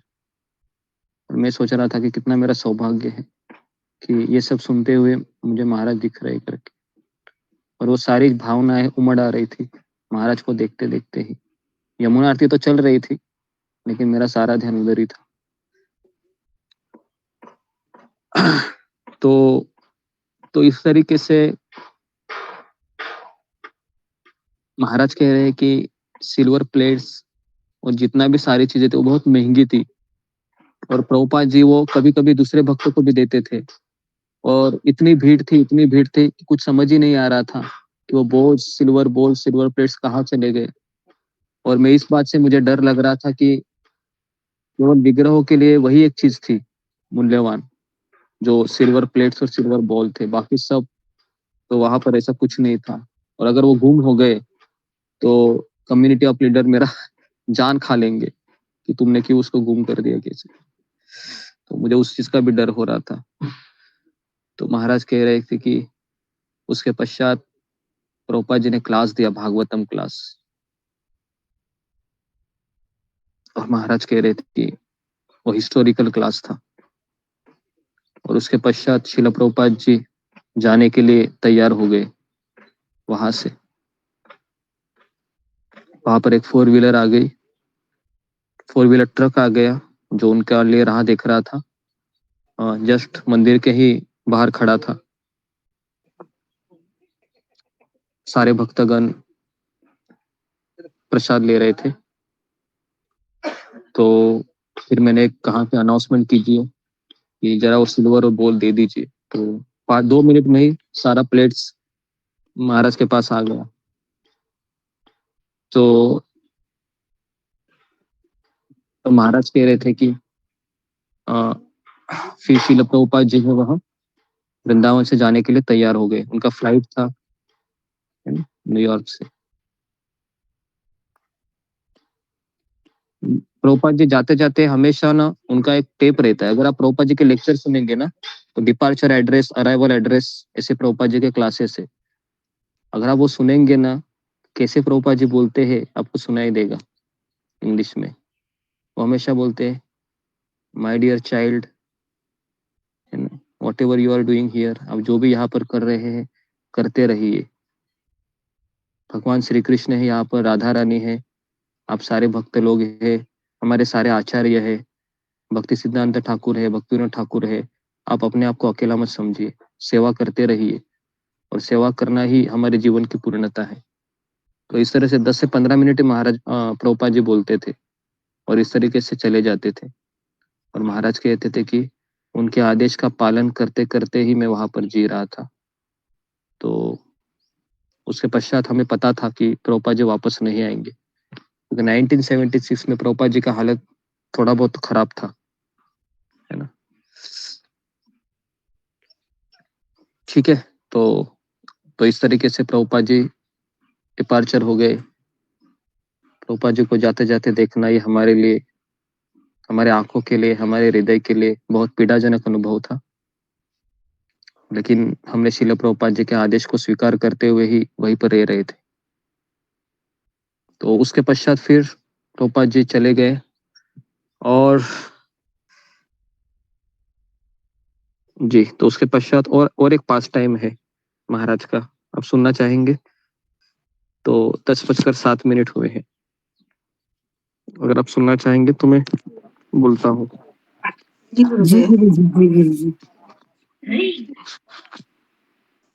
ओके, तो थोड़ा सा मैं यहाँ पर रुक कर आपको बताना चाह रहा हूँ कि ये जो पास टाइम था आप लोगों ने सुना, तो इससे क्या समझ में आता है आपको? जो शिला प्रभुपाद जी का जो आना है, रहना है, बहुत से आदान प्रदान करना है जी। ओके, अशोक चावला प्रभु। जी गुरुदेव। गुरुदेव, ये तो उनका जो अंदर का आंतरिक भाव था, उनके प्रति समर्पण था, तो कृष्ण कृपा से ही वो वहां पे आए हैं। रूपा जी उनको दर्शन देने के लिए कृष्ण कृपा से ही वहां उन्हें वहां पर है। तो वो भाव उन्हें ऊपर खींच लाया। जो विग्रह उन्होंने फोटो दिखाई थी उनको, रूपा जी को, वो विग्रह खींच लाया ऊपर, और उनको प्रसाद भी मिला, दर्शन भी हुए बड़े नजदीक से। जी, मैं इसको इस तरीके से देख रहा हूँ कि अगर भगवान श्री कृष्ण वहां पर आते थे, है ना, तो वो भी कुछ ऐसा ही करते थे। तो भगवान श्री कृष्ण ने प्रभुपाद जी के माध्यम से ये सारी चीजें कर दी जो वो भक्तगण भगवान के लिए वहां पर कर रहे थे। तो इसके लिए शास्त्रों में कहा गया है कि साक्षात धरित्वेन समस्त शास्त्रे, जो हम मंगल आरती गाते हैं, सारे शास्त्र कहते हैं कि भगवान का ही एक रूप होता है आध्यात्मिक गुरु। और अगले लाइन में कहते हैं कि यस्य प्रसादात भगवत प्रसादो, यस्य प्रसादात न गति कुतोपि। और भगवान कृष्ण की जो कृपा है वह एक ही व्यक्ति के माध्यम से आ सकती है। भगवान कृष्ण कहते हैं कि मैं स्वयं भी अपनी कृपा देने के लिए बाध्य नहीं हूँ। तो प्रभुपाद कहते हैं कि जो सॉरी प्रभुपाद नहीं, मंगल आरती में ऐसे ही बताया गया है कि कृष्ण कहते हैं कि अगर तुमको मेरी कृपा चाहिए तो इसके लिए तुम्हें आध्यात्मिक गुरु का आश्रय लेना पड़ेगा। मेरी कृपा, आप कितनी भी तुम मेरी पूजा करोगे तो मेरी कृपा यही है कि तुमको गुरु मिलेंगे, और इससे ज्यादा मैं कुछ नहीं कर सकता हूँ तुम्हारे लिए। अगर तुमको कृपा चाहिए तो मेरे भक्त की सेवा में लग जाओ, क्योंकि उन्हीं के मार्फत मेरी कृपा तुमको मिलेगी। ये फाउंडेशन है, और यही चीज बहुत लोग समझते नहीं है। तो राधा स्वामी महाराज के प्रवचन में ये मैंने देखा है, महाराज हमेशा इसी चीज को हाईलाइट करते हैं। ओके, तो फिर ओके, तो और एक पास टाइम है, वो इतना सुंदर है कि मैं शॉर्ट में बताता हूँ कि एक बार कम्युनिटी लीडर ने कहा कि महाराज को कि तुमको शालिग्राम शिला की पूजा भी करनी है। तो शालिग्राम शिला बहुत जल्दी ही आ रही है, तो उसके पहले तुम उसकी तैयारी करो। तो महाराज ने कहा मेरे पास समय नहीं है, मैं बहुत मैं पैक्ड हूँ मैं, क्योंकि मुझे रात को कीर्तन भी करने के लिए जाना पड़ता है। मैं सोता ही हार्डली, अभी कुछ सोने को भी टाइम नहीं मिलता है मुझे। मैं केवल ऑफरिंग के बीच समय में सोता हूँ, तो मेरे पास समय ही नहीं है। तो उस समय जो मंदिर के अध्यक्ष थे, उनका नाम था आत्मभू प्रभु। तो उन्होंने कहा कि ठीक है, मैं इसके लिए कुछ उपाय बताता हूँ। तो उन्होंने महाराज को एक क्या बोलते हैं उसको, घोड़ी जो रहती है ना, फीमेल घोड़ा, घोड़ी, वो लाके दे दी। उसको पोनी कहते हैं इंग्लिश में। तो आप इमेजिन कीजिए, वो पोनी दिया महाराज को और कहा कि इसका नाम है निर्मामा, फीमेल पोनी। तो तुम्हें यहाँ से नीचे जाने के लिए 1.5 घंटा लगता है ना। अब अगर ये पोनी इस पे बैठोगे तो तुम केवल 15-20 मिनट में ही आ सकते हो, तो तुम्हारा 1 घंटा बचेगा। तो बचे हुए 1 घंटे में तुम्हें क्या करना है, शालिग्राम शिला की पूजा करना है। आप सोच सकते हो ये महाराज का किस तरह से सेवा पे सेवा आती थी। तो महाराज ने कहा कि जैसे आपकी इच्छा। तो महाराज ने कहा कि लेकिन मुझे घोड़ी को चलाना नहीं आता है। तो कहा कि कोई बात नहीं है, तुम्हें उसके ऊपर बैठना है और सैडल को पकड़ना है। तो सैडल पता है क्या होता है, जो घोड़ी के गर्दन पे होता है ना, उसको बेल्ट बोलते हैं, जिसको पकड़कर, वो देखा है ना आपने, टीवी में देखा होगा, है ना। तो उसको पकड़ के वो चलता है ना, ऐसे ही होता है ना, उसको सैडल कहते। तो आत्मभू प्रभु ने कहा कि मैंने सैडल नहीं लाया है, मैं भूल गया, वो नीचे ही रह गया। तो अब मैं क्या करूं। तो कहा कि तुमको वो ट्रायल वर्जन हम करेंगे, तो वैसे भी तुम ब्रह्मचारी हो, तुमको सैंडल की जरूरत नहीं है, तो फिर मैं कैसे करूं अभी? तो उसने कहा कि तुमको दो ही शब्द पता होने चाहिए, एक है गेटअप, और गेटअप करेंगे तो वो खड़ा हो जाएगा और भागने लगेगा, और अगर तुमको उसको रोकना है तो वाह वाह वाह वाह ऐसे बोलने का, तो वो रुक जाएगी। तो अभी महाराज कहे कि ठीक है, जैसे आपकी इच्छा। तो ट्रायल वर्जन में क्या हुआ कि महाराज को कहा कि आज रात को तुमको क्या करना है, जैसे ही विग्रह को तुमने सुलाया, इस पोनी को मैंने इधर रखा है, इसके ऊपर बैठना है रात को, और तुमको क्या करना है, तुमको कीर्तन करने के लिए जाना है, और जैसे कीर्तन खत्म होगा तो जल्दी भी आना है। तो इस तरह से तुम्हारा आधा एक घंटा, 1-1.5 घंटा बच जाएगा, 1 घंटा। तो इस तरीके से रात को हमेशा की तरह महाराज ने विग्रह को सुलाया, और महाराज पोनी के अंदर ऊपर बैठ गए, और महाराज ने कहा कि गेट अप, तो वो खड़ी हो गई पोनी, और इस तरह से भागने लगी इस तरह से भागने लगी कि महाराज कह रहे हैं कि वो जो रास्ता था ना वो माउंटेन का था। आप इमेजिन कीजिए, वो जो पोनी है ना ऊपर से नीचे आ रही है, और वो रास्ता भी कैसा है, कीचड़ से भरा हुआ है, और वो फुल स्पीड पर चल रही थी वो पोनी। और महाराज कह रहे थे कि मैं हवा में उड़ रहा था, हवा में उड़ता था, नीचे बैठता था, हवा में उड़ता था, नीचे बैठता था। और महाराज कह रहे कि वो इतना भयानक था कि मेरे दांत है, मुंह के 2 दांत है, मेरे हाथ पर आ गए, है ना। तो और मैं समझ नहीं पा रहा था अभी मैं क्या करूं। तो अचानक महाराज को, फिर महाराज ने वो जो उनके बाल रहते हैं ना पोनी के ऊपर, जो घोड़े के ऊपर छोटे छोटे बाल रहते, तो महाराज कह रहे कि वो 2 इंच बड़े थे केवल। तो मैं उसको पकड़ के चल रहा था मैं, लेकिन वो अनुभव इतना खतरनाक था मेरे लिए कि बाद में मुझे वो शब्द याद आ गए, अगर उसको रोकना है तो वाह वाह वाह वाह ऐसे बोलने का। तो महाराज जोर से बोलने लगे वाह वाह वाह वाह करके, तो फिर भी वो चलने लगे। तो महाराज ने कहा कि शायद मैंने प्रोनाउंसिएशन ठीक से नहीं किया होगा। तो महाराज ने फिर प्रोनाउंसिएशन भी ठीक से किया वहां पर। तब वो अचानक रुक गई पोनी, और जैसे वो अचानक रुक गई तो महाराज कहते हैं कि मैं 2 फीट ऊपर से ऐसे छलांग लगा के मैं कीचड़ में जाके गिर गया, at the middle of night, रात के अंधेरे में, कुछ नहीं था वहां पर। महाराज कह रहे कि फिर वो पोनी मेरे पास आई, और उसने मेरे जो घुटना होता है उसके ऊपर खड़ी हो गई।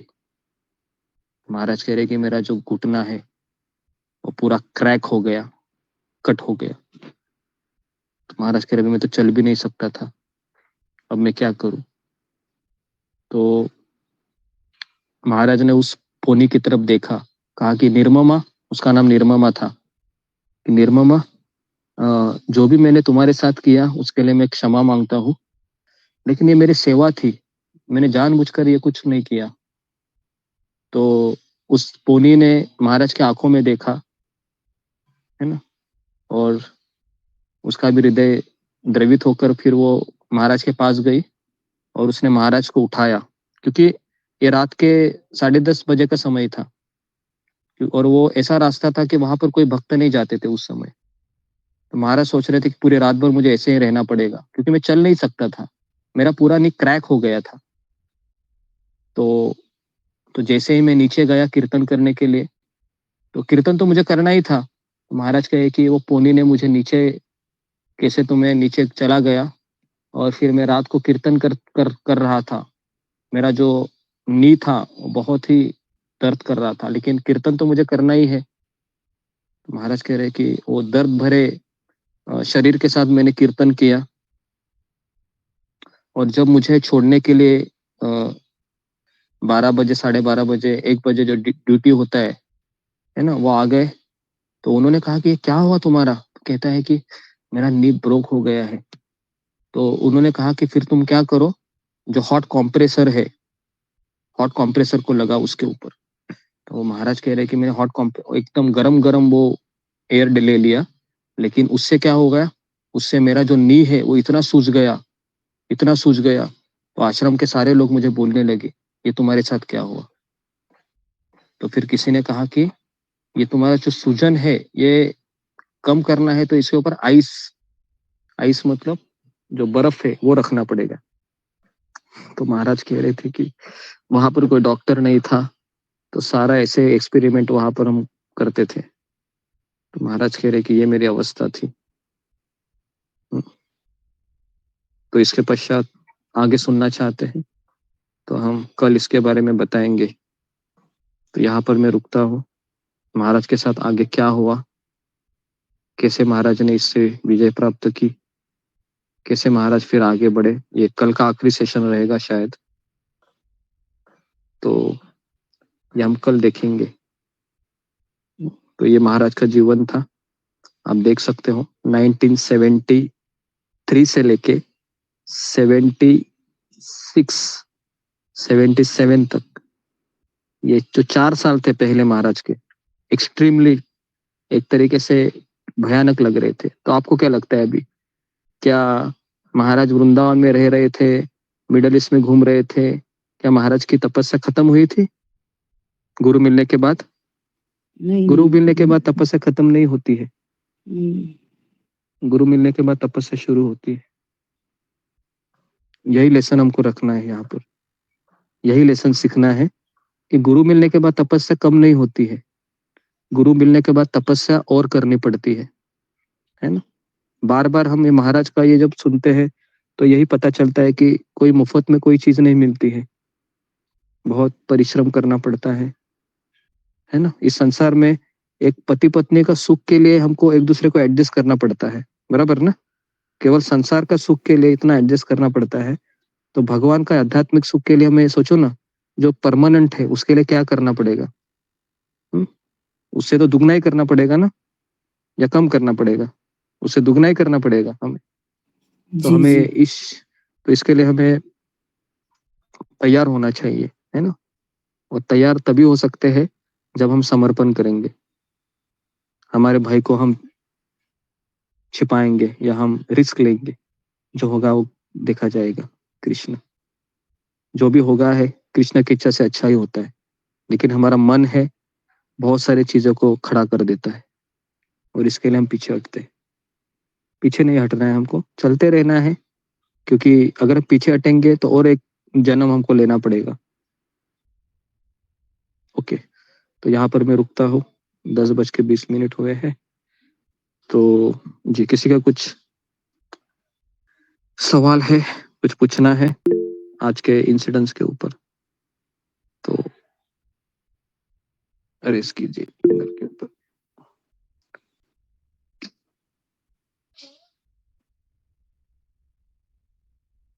जी, सात्विक वर्मा बोलो। गुरुजी दंडवत प्रणाम, सभी प्रभु जी, माता जी के चरणों में दंडवत प्रणाम। तो गुरुजी मेरा एक क्वेश्चन था कि जो राधानाथ स्वामी महाराज जी थे, जो इनके लाइफ में इतने प्रॉब्लम्स इतने कष्ट आए, तो ये सब देख के ये मालूम होता है कि राधानाथ, जैसे आप बताते हो कि राधानाथ स्वामी महाराज जी कोई साधारण व्यक्ति नहीं थे, मतलब एक तरह से शिला प्रभुपाद जी भगवान ने उनको भेजा था। तो वैसे मैं पूछना चाहता था, क्या राधानाथ स्वामी महाराज जी भी भगवान के मतलब कोई पार्षद थे जो भेजे गए थे? क्योंकि इसके बारे उनके साथ भी ऐसे जो जीवन में हुआ तो हम जी, तो इसके बारे में मैंने पहले भी काफी बार बताया है, कोई ऑर्डिनरी व्यक्ति ये सब नहीं कर सकता था। कल ही मैं शाम को वहां पर बैठा था, और जैसे यमुना आरती हो गई तो वहां पर महाराज के कुछ पर्सनल सर्वेंट वहां पर खड़े थे।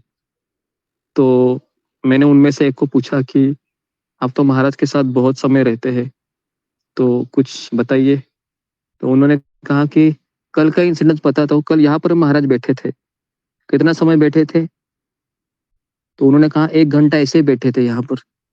ना उनके पास कोई मोबाइल, तो महाराज कभी रखते ही नहीं, राधानाथ महाराज के पास मोबाइल नहीं है, पहली बात बता रहा हूँ मैं, डिब्बा मोबाइल भी नहीं है तो ये एक चीज है। तो महाराज 1 घंटा ऐसे बैठे थे और याद करते थे वृंदावन के पास टाइम को, है ना। और उन्होंने कहा कि महाराज अलग ही स्तर पर है, परमात्मा उनको गाइड करते रहते, कहाँ पर जाना है, कितना समय बैठना है, ये सब चीजें। तो अभी कोई कहेगा कि महाराज तो महाराज है, मैं तो बहुत छोटा आदमी हूँ, मैं ये सब नहीं कर सकता हूँ, ये भी गलत है। प्रभुपाद जी है, मैं तो बहुत छोटा आदमी हूँ, मैं नहीं कर सकता, ये भी गलत है। प्रभुपाद जी ये सब शुद्ध भक्तों का बारे में हम सुनते हैं तो हमें ये समझना चाहिए कि मैं 100% तो नहीं कर सकता हूँ, लेकिन मैं अभी 2% पे हूँ, तो मैं 3% जरूर कर सकता हूँ, मैं 4% जरूर कर सकता हूँ। तो इस तरीके से हमको पॉजिटिव सोचना चाहिए। ओके जी। नेक्स्ट जुम्मा गोराई। गुरु जी दंडवत प्रणाम। गुरु जी एक बात आपसे पूछनी थी। जो हम जो दीक्षित भक्त है, जैसे माँ जो प्रभुपाद की जो बड़े शिष्य है, जैसे राधा स्वामी महाराज, जयप्रकाश स्वामी महाराज, तो उनके आगे हम तो आप बताते हैं कि पूजनीय परम पूज्य हम ऐसे बोलते हैं, लेकिन हमारे घर में यहाँ इस्कॉन से प्रभु जी लोग आए, ठीक है, तो वो लोग बोल रहे कि नहीं वो जो गुरुदेव है तो उनको हम श्रीमद बोलना चाहिए। तो गुरु जी ये तो हमें पता नहीं, मैं तो ये बोलने को नहीं, जो सन्यासी होते हैं उनको हम परम पूज्य कहते हैं, परम पूज्य राधानाथ स्वामी महाराज। और जो दीक्षित भक्त है उनको हम पूज्य बोलते हैं, पूज्य मतलब परम नहीं बोलते, पूज्य, ठीक है। जैसे परमेश्वर मतलब परमेश्वर एक ही है, कृष्ण, और ईश्वर बहुत है, ईश्वर मतलब देवी देवता, जो कुछ चीज तो वो लगे बोले। और आपको एक धन्यवाद गुरु जी के, हमें लगता था कि हमें गुरु मिलने के बाद हमें शायद थोड़ा कि सब कुछ के ठीक नहीं हो रहे हैं, लेकिन आज महाराज के जो 3-4 प्रवचन आपने दिया तो उससे क्लियर हो गई कि हमें माने और भी संघर्ष करना है, क्योंकि हम एक जगह से निकल के हम आध्यात्मिक में प्रवेश कर रहे हैं, तो इनसे हमें थोड़ा शांतिपूर्ण नहीं, संघर्षपूर्ण नहीं हमारा जीवन होगा। तो इसके लिए धन्यवाद गुरु जी, आपको भी आपको प्रणाम, और राधानाथ स्वामी महाराज भी मेरा कोटि कोटि प्रणाम गुरु जी। हरे कृष्ण गुरु जी, धन्यवाद सभी को, धन्यवाद प्रणाम। ओके, प्रीति अग्रवाल। हरे कृष्णा गुरु जी, सबसे पहले तो मतलब आपका धन्यवाद कि आप राधानाथ स्वामी जी महाराज के बारे में हमें बता रहे हैं। मतलब मुझे पहले कभी किसी ने कुछ नहीं बताया था, लेकिन इतना अविश्वसनीय और इतना अकल्पनीय सब कुछ इतना अद्भुत है, उसके लिए बहुत बहुत आपका धन्यवाद। और इसके अलावा गुरु जी मेरा प्रश्न ये है कि जैसे आपने बताया कि वो प्रसाद उन्होंने जो मिठाई स्वीट्स थी वो देने के लिए वो प्रभुपाद जी के पास जा रहे हैं, तो पहले गेट से उनको मना किया तो उन्होंने दूसरे गेट से ट्राई किया, तो उससे हमें क्या ये सीख लेनी चाहिए कि हमें अपने प्रयासों में कमी नहीं करनी चाहिए, कि अगर हम अपने भाव से अर्पण करना चाहेंगे तो भगवान उसको स्वीकार करेंगे। जी जी जी, तो बेसिकली वहां पर उनका प्रेम बहुत ज्यादा था परम पूज्य राधानाथ महाराज का प्रभुपाद जी की तरफ, और वहां पर वो अवसर को खोना नहीं चाह रहे थे। तो वो सोच रहे थे कि मैं यहाँ का मैं पुजारी हूँ, छोटा सा हूँ, लेकिन मुझे कुछ देना चाहिए। तो कई बार ऐसे होता है कि प्रभुपाद जी के अगल बगल में जो सन्यासी शिष्य है, अभी उन्होंने भी रोककर कुछ गलत नहीं किया, क्योंकि वो भी अपने गुरु की रक्षा करना चाह रहे थे कि बहुत सारे लोग हैं ना, उनसे उनको तकलीफ भी हो सकती। तो लेकिन महाराज ने प्रयास किया और भगवान ने सैंक्शन किया, क्योंकि दूसरे टाइम भी उनको रोका गया था, लेकिन महाराज ने आंसुओं से कहा कि क्योंकि जेन्युइनिटी जब व्यक्ति देखता है तो यही चीज हम पासपोर्ट के समय भी देखते हैं, है ना। भारत के पाकिस्तान के उधर बॉर्डर पे जब महाराज अंदर आना चाहते तो उसी समय भी महाराज ने यही किया था कि आंखों में आंसू आते हुए अपील किया था कि मुझे आना है, मुझे कृपया करके सीखना है मुझे, इस तरीके से। तो महाराज का ये एक है कि महाराज का जो भी है सब मैंने देखा हृदय से है, अंदर से है। महाराज का कुछ ऐसा है नहीं कि वो अपने मन को तैयार करते, जो भी है उनका बहुत सरलता, सारे गुण महाराज के अंदर प्रवेश है। तो ये मैंने अपने स्वयं अनुभव किया है और उनके शिष्यों से भी मैंने सुना है, और स्वयं महाराज ये प्रवचन में भी कहते हैं कि कितना सुंदर तरीके से महाराज एकदम बोलते जैसे इनोसेंट कोई बच्चा है, इस तरह से वो प्रवचन है अपने बारे में बताते हैं, और ना उसमें वो किसको भी क्रिटिसाइज नहीं करते पूरे इसमें, वो चारों इसमें भी प्रवचन में महाराज यही कह रहे थे कि मैं यही सोच रहा था कि ये भगवान की इच्छा है, और मैंने भी यही सोचा था कि मुझे मेरा पूरा जीवन इस विग्रह को ही देना है, जैसे मैंने ठान लिया था। तो इस तरीके से महाराज ने अपना पूरा जीवन वहां पर गुजारा। लेकिन उसके बाद फिर ये होता है कि जो महाराज की सूजन होती है ना, इतनी भयानक होती है कि महाराज के जब लीडर ने देखा कि इनका सूजन अभी इतना हो गया है, ये कुछ नहीं कर सकते हैं, ना पुजारी का रोल भी कर सकते हैं, क्योंकि वहां पर दो टेम्पल थे, एक बहुलावन में और एक ऊपर। तो उनको ऊपर का सेवा फिर बंद करवा दिया और फिर उनको नीचे का सेवा दिया गया।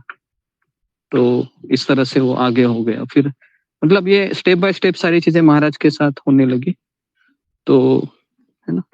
ठीक है, तो इसके बारे में हम कल आपको ज्यादा विस्तार से बताएंगे। ओके, तो यहाँ पर मैं रुकता हूँ।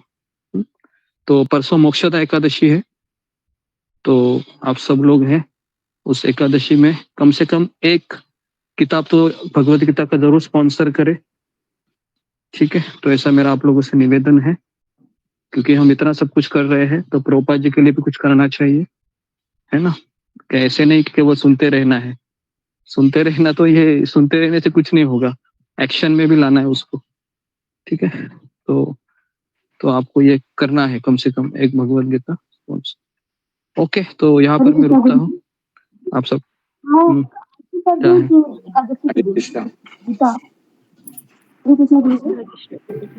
आप बोलिए। ओके।